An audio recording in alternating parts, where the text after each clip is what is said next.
At a Manchester rooftop pub, Jack Grealish was seen unconscious. Pep Guardiola is responding to the situation, and it doesn't look good for his future at Manchester City, even though he should be recuperating from an injury that has already caused fans to go insane. According to some, this might be the last straw that ends Grealish's career. In all honesty, they may be correct, especially when you consider the other behind-the-scenes activities. Jack Grealish was seen at a rooftop pub in central Manchester on Saturday, April 26, 2026. At about 4, he showed up with a bunch of friends. 30 p.m. By about 5 in an hour. 30, Grealish was discovered dozing out at a table with bottles and glasses all around, as his buddies made unsuccessful attempts to rouse him. The story was first reported by the Sun newspaper. Images of the 30-year-old hunched over at the table in broad daylight went viral on Twitter, TikTok, and Instagram. The bar's witnesses didn't hold back. One of the attendees told the reporters that Grealish was too inebriated to be awakened. He was constantly snoring. Another witness stated that he spent almost an hour there, perhaps a bit more, and that the alcohol took effect quickly. This is why it's so much worse than a football player drinking. Due to a foot injury that will keep him out of play for the remainder of Everton's season, Grealish's chances of getting called up to the World Cup this summer have all but vanished. He is meant to be undergoing rehabilitation. Grealish had shared pictures of his recovery on social media a few weeks before to this occurrence. The picture appears after he tells fans he's trying to return stronger. Passed out in a bar in Manchester, not Merseyside, where he is meant to be receiving treatment and where Everton is situated. His parent club is located in Manchester. This is not an isolated incident in the city where all of this has previously occurred. Throughout his career, Grealish has been frequently praised for his active social life off the football field, and this incident adds to a string of similar incidents. What this signifies for his future is the crucial topic at hand.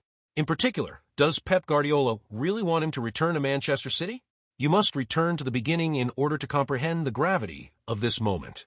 Grealish was signed by Manchester City to a 6-year contract on August 5, 2021. He was given the famous number 10 shirt which had previously been worn by Sergio Aguero, and the transfer fee was reportedly £100 million, the most expensive transfer of an English player ever and the biggest fee ever paid by a British team at the time. There was a great deal of expectation. This was meant to be the final component, and it seemed like it may work for a while. He won a Premier League championship in his first season and a continental treble in his second. The best season was 2022 to 2023. Grealish was a true contributor to one of the most successful seasons in English football history, helping City win the Premier League, the FA Cup, and the Champions League. However, after City's Champions League defeat to Juventus in late 2024, the fissures started to appear. It turned out that Grealish had failed to score in 44 consecutive club games. Social media was rocked by the figure. Guardiola was publicly criticized by supporters and commentators of radically changing Grealish's identity as a player. Fans demanded the Aston Villa version of the player they remembered, accusing Guardiola of draining Grealish of his football skills. The one that took chances, drove at opponents, and carried the ball with style. Later, Grealish would acknowledge some of this. He said, "People go, he likes to go out, he likes to party, and I do," in an interview with his former Aston Villa manager Tim Sherwood on Sky Sports. "I want to be able to enjoy myself and live my life as well. However, there is a place and a time for it." He went on to say, "I'll be honest with you, I probably haven't picked the right times. For instance, I didn't always help myself at City. I'll state it outright, but I don't believe that was the only factor. Because it recognizes what everyone in the club has been witnessing for years, partial admission is significant. Under Guardiola, his playing time drastically decreased from 1,009 minutes during the 2023-24 season to just 721 during the 2024-25 campaign. That final season, he only made 20 league appearances, 13 of which came as a substitute as Guardiola lost favor with him. The end was in sight. Pep Guardiola no longer had the £100 million man in his plans, and the causes extended beyond changes in tactics. One of the world's most disciplined football managers was put to the test by a pattern of behavior that followed Grealish everywhere he went. The April 2026 incident at the rooftop bar was not an isolated incident. Jack Grealish has been writing a long book since he was a teenager, and this was the most recent installment. Tim Sherwood, the Aston Villa manager at the time, issued a warning to Grealish back in 2015. following the publication of pictures by The Sun that purportedly showed him recreationally using nitrous gas. He decided to stay in northwest England and go out to clubs that same year after Villa was crushed 4-0 by Everton. Grealish was forced to practice with the under-21 team as a form of punishment by new manager Remy Gard, who said, "You have to behave as a professional," and it was not the case for Jack this time. Then March 2020 arrived. After a party conducted during the COVID-19 lockdown, Grealish rammed his car into two stationary vehicles, possibly the most damaging occurrence of all. This happened just hours after he posted a video pleading with people to defend the NHS. Save lives by staying at home. He was fined £82,499 and prohibited from driving for 9 months. The public response was intense, and the hypocrisy was astounding. The events continued after he joined at Manchester City for that unprecedented amount. Grealish went out for drinks with City teammates Kyle Walker and Riyad Mahrez, and a widely shared video surfaced indicating that he was too inebriated to enter a Manchester bar.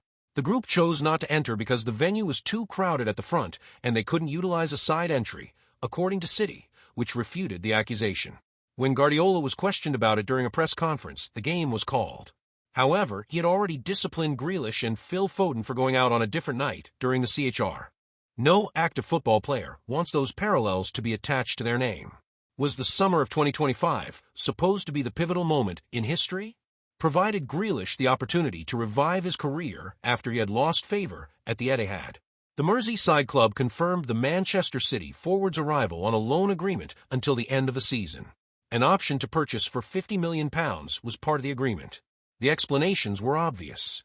Grealish's exclusion from the Club World Cup squad was partially due to City's recognition of his need to play reliable Premier League games during a World Cup year. Guardiola's response to a question concerning the move was measured. Guardiola stated, "It's the same as all the players, especially Jack," during a press conference prior to the start of the season. "Naturally, we hope he can continue to play and wish him all the best at this traditional club, similar to his Everton. For this reason, we all agreed with him that it would be preferable for him to take minutes and keep playing." To Grealish's credit, he succeeded. In Everton's first game at Hill Dickinson Stadium on August 24th, during his first start for the team, Grealish assisted both goals in a 2-0 victory over Brighton. This was the first competitive assist in the stadium's history. He provided 2 more assists in a 3-2 victory over Wolverhampton Wanderers on the road a week later.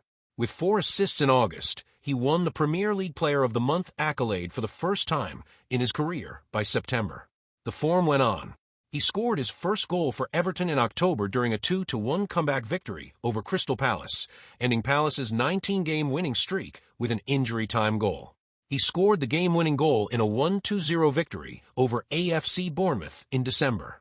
Before a foot stress injury in January ended his season, he swiftly gained popularity at Hill Dickinson Stadium. Grealish was in outstanding form at the beginning of the season, recording 4 assists in his first 2 appearances. His flanking tandem with Ilman provided Everton with a real attacking threat. But in January, he suffered a stress fracture in his foot, which necessitated surgery and kept him out of action for the rest of the season. The revival ended abruptly. The hope of winning the World Cup was just hanging on before it vanished. Even though his chances of qualifying for the World Cup were already bleak, the procedure would keep him out of action for the remainder of the season with Everton. Even in rehabilitation, there were positive indications given his falling level over the previous few years.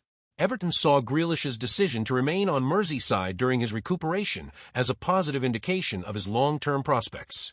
Everton was growing more certain that Grealish would stay with the team for the upcoming campaign.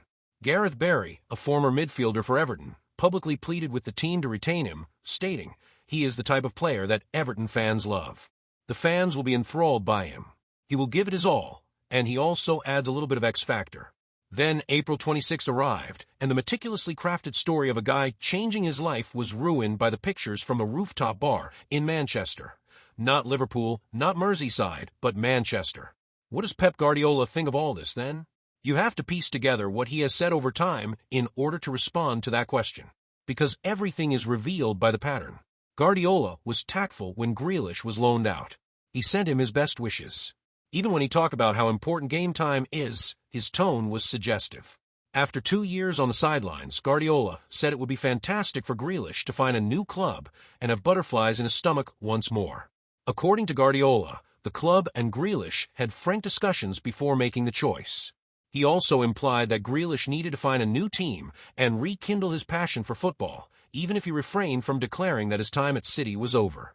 When Grealish was flourishing at Everton in October 2025, Guardiola was asked explicitly if he would be pleased to see Grealish depart permanently. He was deliberately non-committal in his response. "I'm not sure, but I believe he has a contract. 2 more years with us, 1 more year. What matters most is that he has returned. He has a significant impact on the Everton match. I'm not sure whether Manchester City wants him back. There are still a lot of things that will occur. We'll see, but it's really about the clubs, the agents, and of course the managers involved. Playing again is crucial. Many minutes." It sounds like the door was open on the surface. However, if you were to read between the lines, Ray and Cherky had already claimed the number 10 shirt. The team had moved on after Grealish left and began to establish himself as a key player in Guardiola's plans.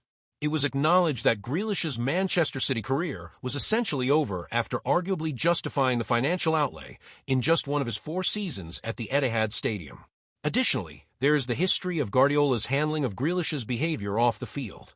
Recall that this manager benched Foden and Grealish for going out on Christmas. To put it plainly, I pay close attention to behavior both on and off the field throughout the Christmas season. Additionally, they won't play if they are off the field improperly. Grealish's training performances have previously been questioned by this manager. This management maintained that Grealish's exclusion from the team for the previous 2 years was solely due to the performances of other players, such as Savinho and Jeremy Doku. Grealish just wasn't good enough to warrant selection, to put it politely. Considering this most recent event, Grealish should be recuperating from surgery. While on loan from Manchester City, he is expected to demonstrate that he merits a permanent transfer to Everton or a return to the Etihad.